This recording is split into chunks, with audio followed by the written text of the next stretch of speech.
Hello, welcome to the first presentation of this disability set, which covers the epidemiology of disability. This is quite a broad topic because disability can be seen from many different perspectives. So, in order to keep this presentation short and simple, I divided it in three main sections. In the first section, we will discuss about general epidemiology of disability.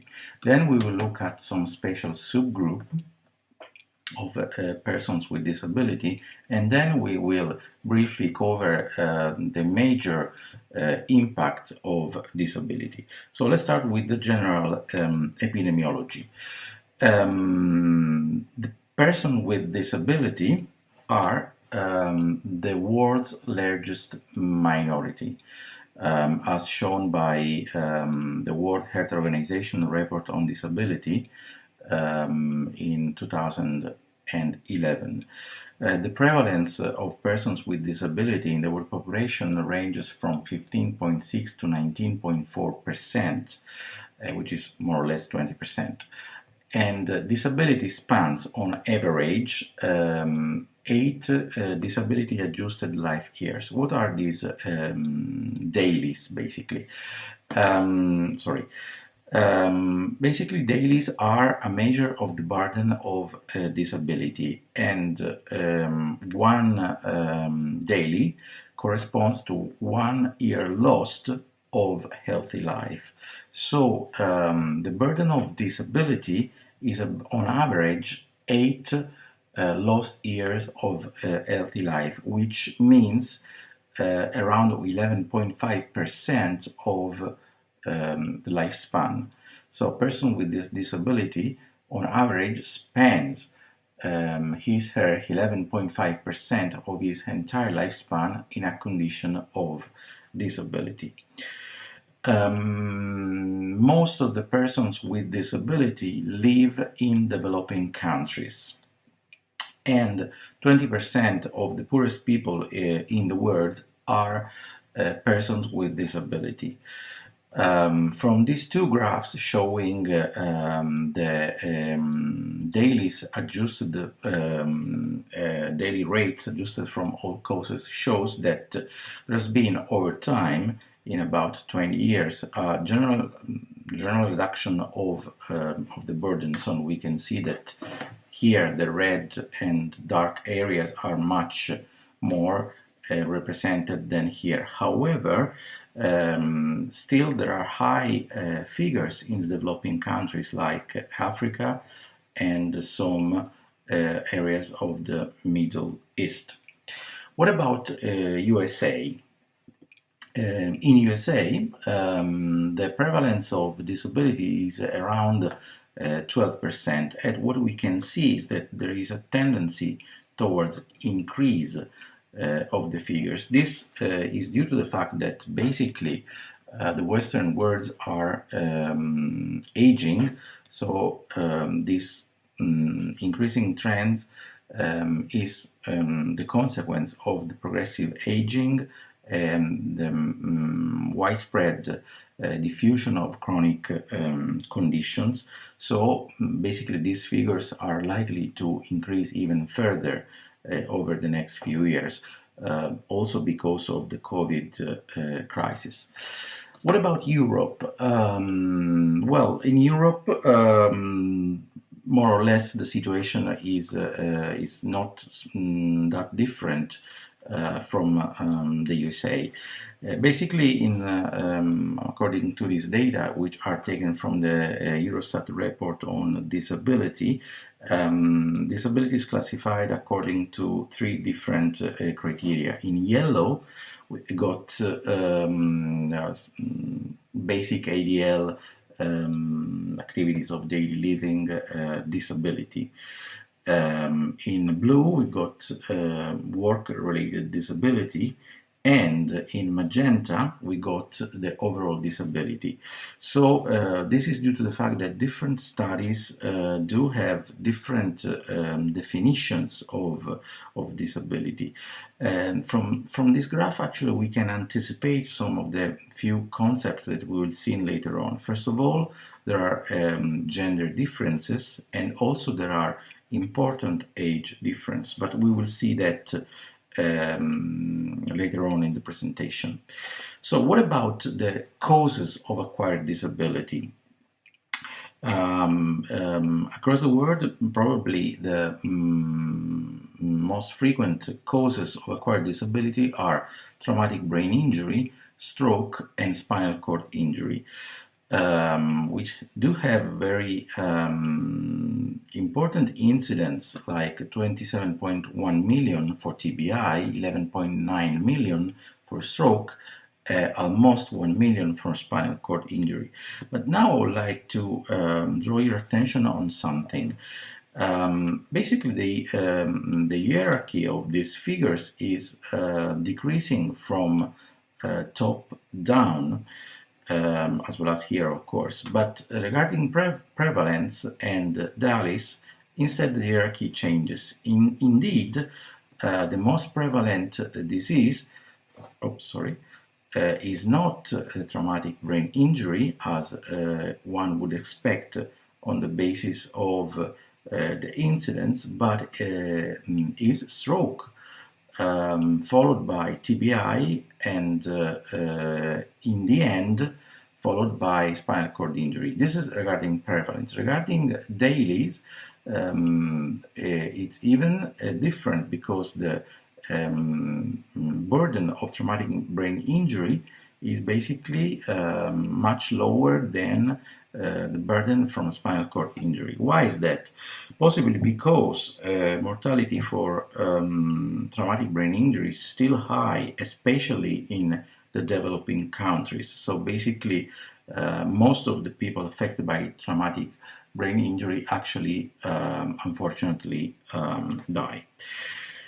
So what about the incidence of these conditions throughout the world? Well, regarding TBI here, we can see that basically we got very high incidence in the eastern countries, both in Europe and Asia. Regarding stroke, got eastern countries in Asia and Europe, but because also very high incidence in China, in some regions of the Middle East, and in North Africa, possibly in those countries which are more likely to have adopted a Western lifestyle.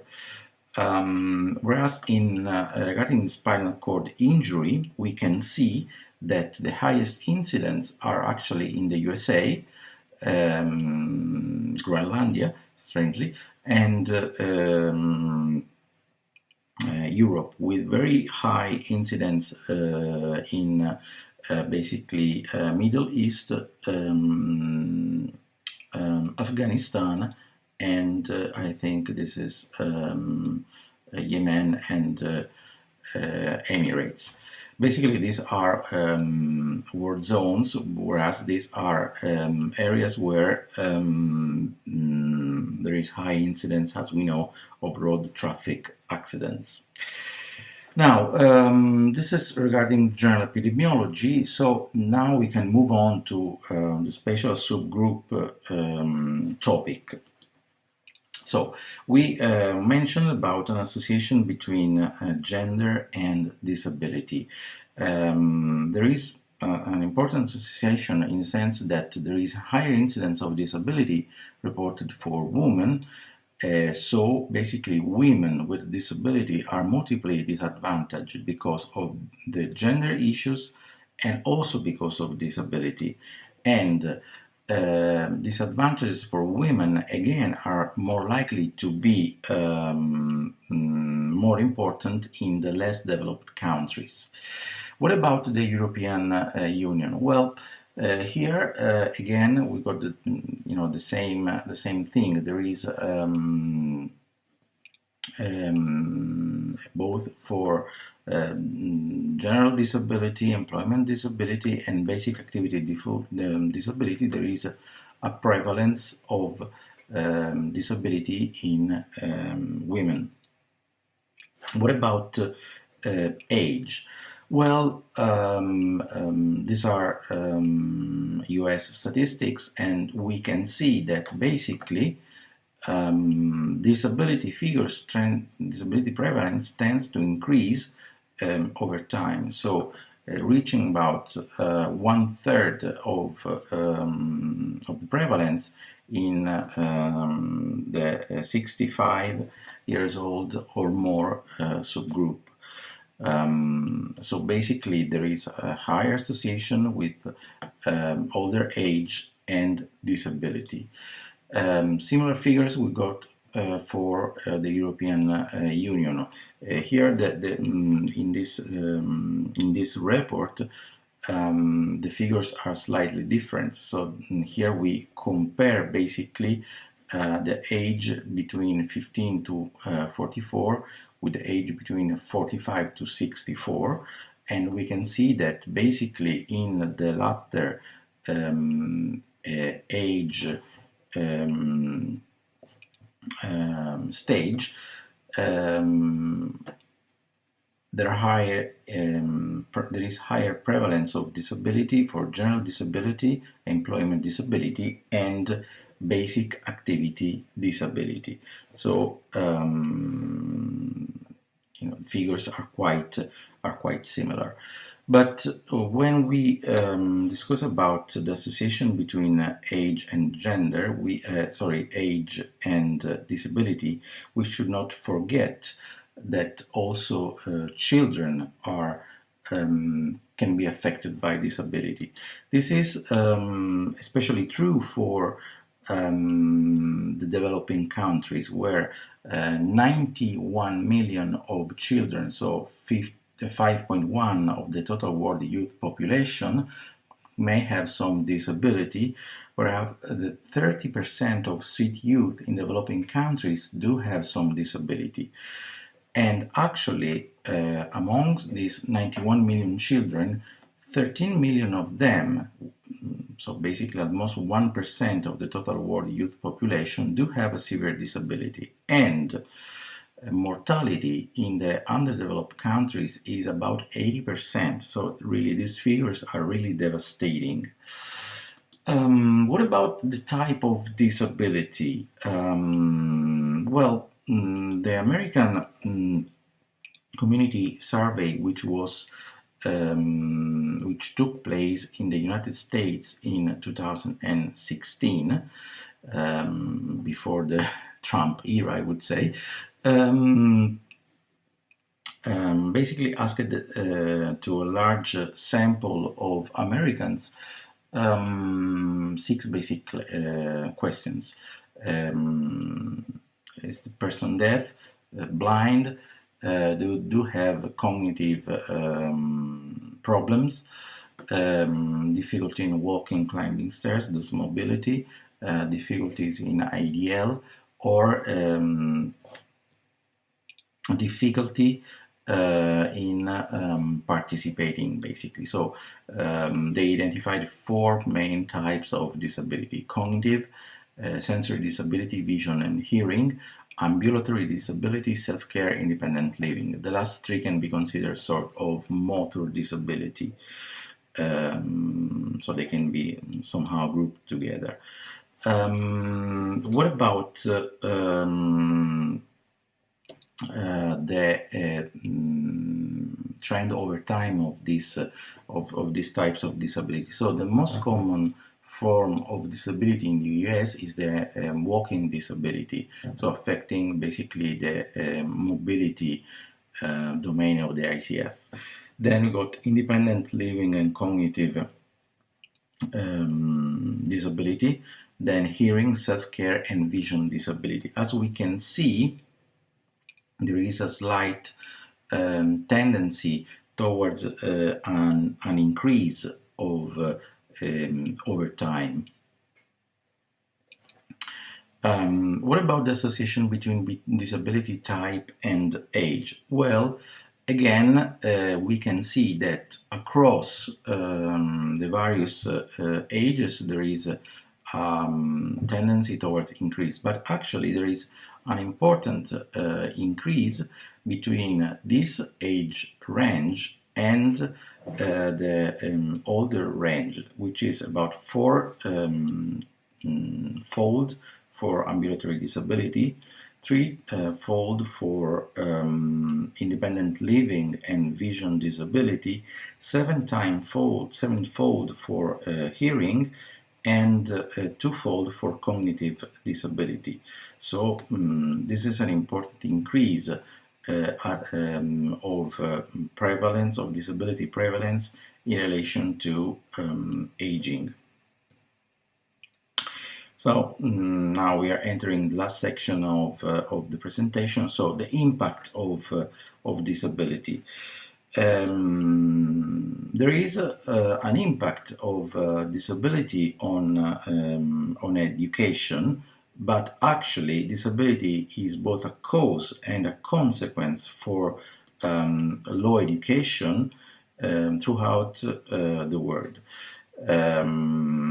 Basically, in those who have a lower educational level, there is higher incidence of disability with an 8% difference between the better educated and the less educated. Also, within the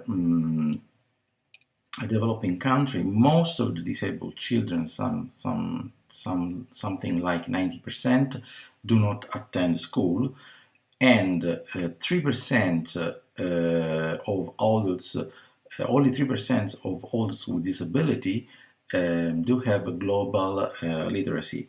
So basically, for students with disability in the Western country, is much more difficult to access higher education. So this is why we say that disability is both a cause and a consequence, because we have higher incidence, prevalence of disability amongst the low educated, the less educated, but also the disabled people do have less chance to access education, both in the developing countries and also in the Western world.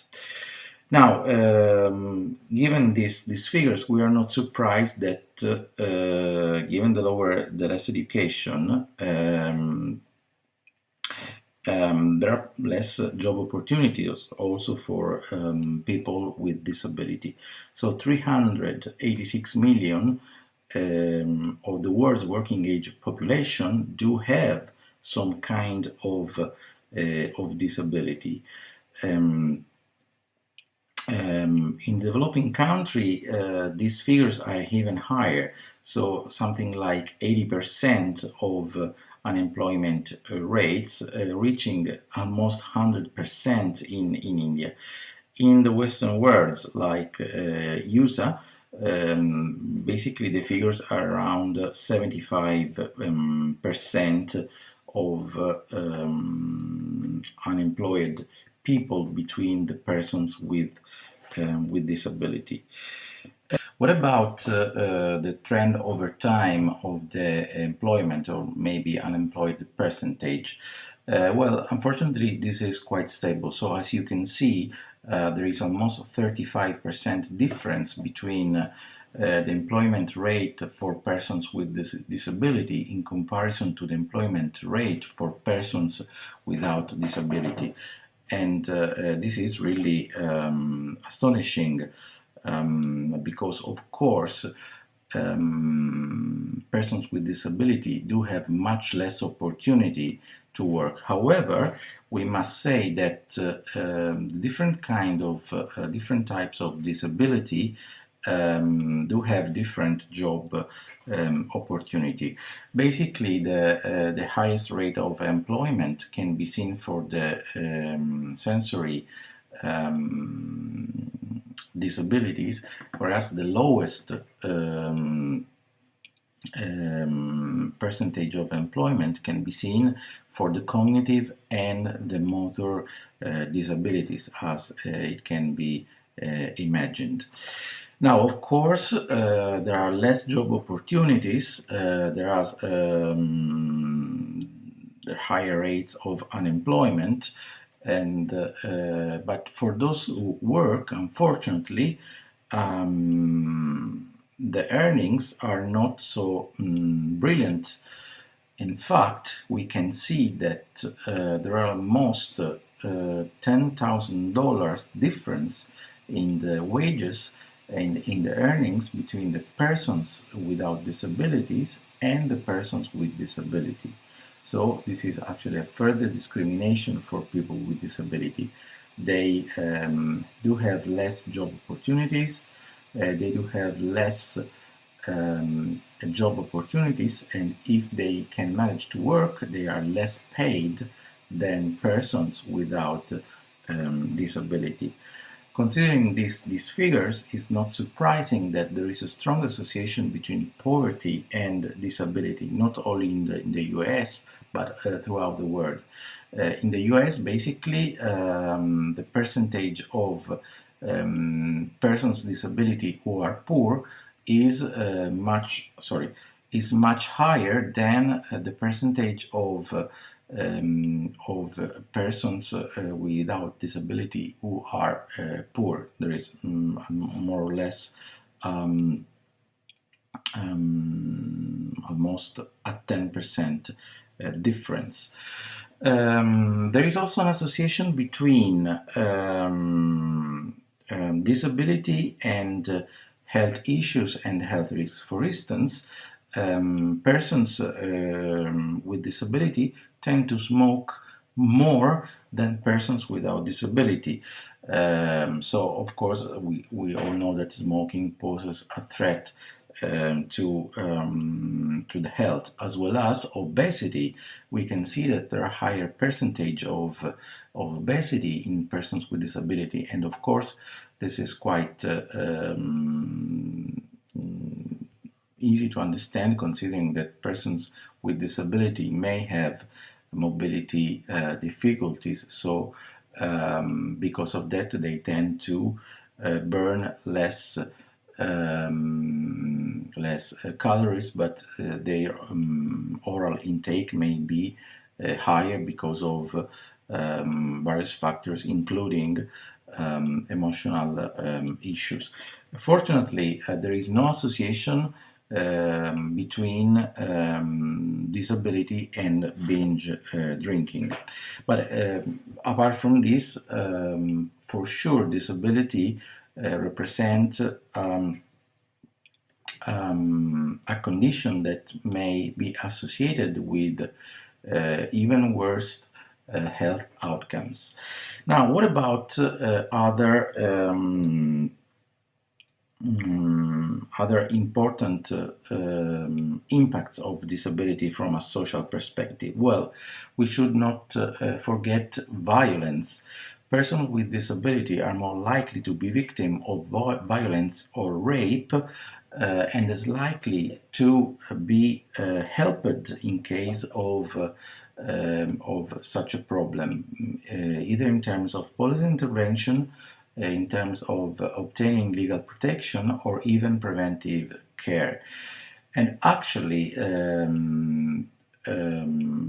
disability may be also a consequence of violence, especially in the poorest country, where about 25% of cases of disability or acquired disability are due to violent injuries.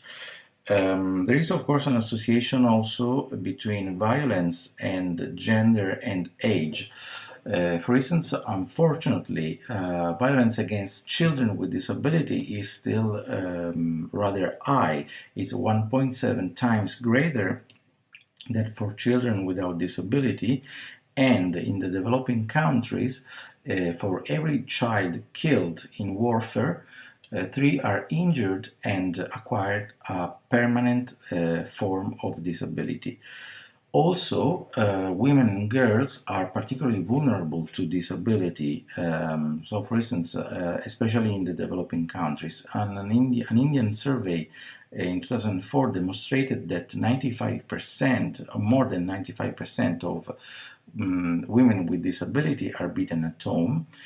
25% of women with intellectual disability were raped, and 60% of women were forcibly sterilized. So again, there is this complex association between disability, gender, age, and gender, which is really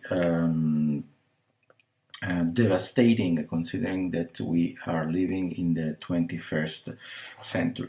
So basically, this is the general overview of epidemiology. So just to summarize what we have said so far, persons with disabilities are the largest minority in the world.